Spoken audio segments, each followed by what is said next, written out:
मित्रांनो, तुमचे स्वागत आहे माझ्या यूट्यूब चॅनलवर. ज्याचे नाव आहे योगेश भावसर.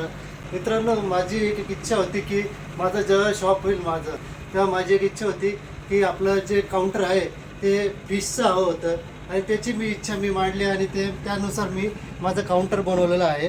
ते काउंटर तुम्ही बघा कसं बनवलं आहे. ते मी एल शेपमध्ये बनवलेलं आहे काउंटर. तर मित्रांनो, हे बघा, मी आता जे बनवलेलं काउंटर आहे ते एल शेपमध्ये बनवलेलं आहे. आता एल शेपमध्ये मी जो टँक बनवलेला आहे, इथं पण टँक केलेला आहे आणि या साईडला पण टँक केलेला आहे. जो या साईडचा जो टँक आहे तो छोट्या साईजमध्ये टँक केलेला आहे आणि वरच्या साईड ते मी जे काउंटर बनवलं आहे ते काउंटरच्या खाली मी सँड टाकलेला आहे वेगळ्या कलरमध्ये. आता हा एक फिश टँक आहे, हा मोठ्या साईजचा टँक आहे. या पहिले मी याच्यात सँड टाकलेली होती. आता ती सँड काढून मी आता सोप्या पद्धतीने काम करण्यासाठी मी लॉन टाकलेली आहे. ही लॉन आहे, ही साईज पण लॉनची साईज पण मोठी आहे. आता या लॉनमध्ये आपण आता पाणी सोडणार आहोत आणि या डेकोरेटसाठी मी याच्यात लाईट पण फिट केलेली आहे. चारी कोपऱ्यांना मी लाईट फिट केलेली आहे. अशा प्रकारे मी माझा एल साईजचा काउंटर बनवलेला आहे हा. आता हा जो टँक मी सजवलेला आहे ना, यात आपल्याला आहे ना ॲलिगेटर नावाचा एक फिश टाकायचा आहे. माझ्याकडे ॲलिगेटर होता, तो लहान असताना मी ह्या फिश टँकमध्ये टाकला होता. तो आता त्याची साईज खूप मोठी झालेली आहे म्हणून त्याला आता हा टँक खूप छोटा पडायला लागला आहे. त्यामुळे याला आपण आता लहान टँकमधून मोठ्या टँकमध्ये शिफ्ट करणार आहोत. फिश टँक त्याच्यासाठी आपण आता ह्या फिश टँकमध्ये पाणी भरणार आहोत.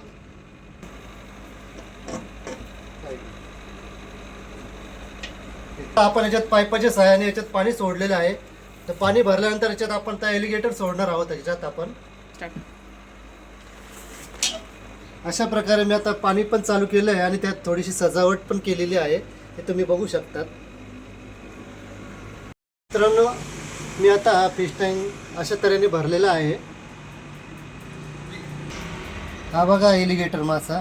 याची जी साईज आहे ना, ही नाही याच्यात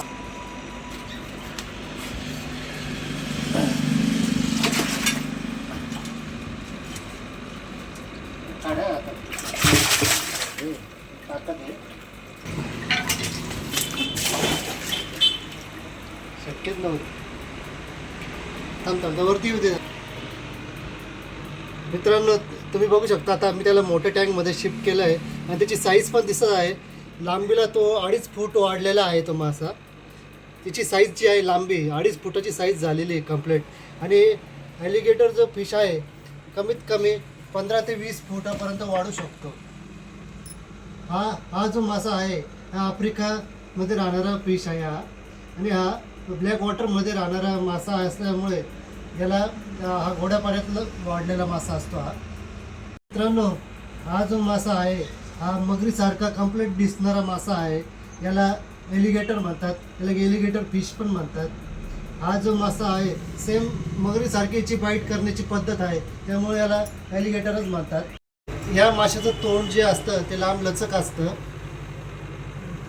तो दिसायला क्रोकोडाईल सारखा दिसतो. हा ॲलिगेटर फिश जो आहे हा लहान माशांना खाऊन जगत असतो. नदीमध्ये काही पक्षी वगैरे पडला तर तो पण तो खाऊन घेतो. बेडूक वगैरे जे असतात हे पण तो खाऊ शकतो. त्याच्या अंगात भरपूर ताकद असते. हा फिश आहे, हा ब्लॅक वॉटरमधला सगळ्यात मोठा फिश आहे. हा पाण्याच्या बाहेर येऊन सुद्धा ऑक्सिजन घेऊ शकतो. हा माशांमधला सगळ्यात डेंजर फिश आहे.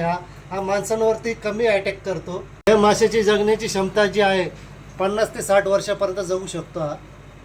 तर मित्रांनो, जर तुम्हाला हा मासा बघण्याची इच्छा असेल तर तुम्ही माझ्या शॉपला येऊन व्हिजिट करू शकतात. मित्रांनो, तुम्ही बघू शकता माझे काउंटर तयार झाले आहे. ॲलिगेटर मासा पण त्यात टाकला गेला आहे. आता मी याच्यावरतून जी वरतून टॉपची ग्लास ठेवणार आहे, त्याच्यामुळे याच्यात कोणी हात घालू शकणार नाही या टँकमध्ये.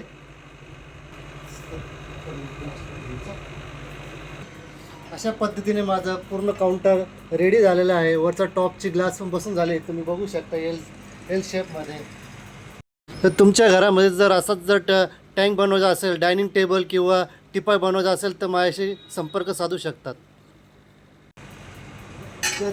तर मित्रांनो, जर तुम्हाला हा व्हिडिओ आवडला असेल तर लाईक करा, शेअर करा, कमेंट करा. धन्यवाद.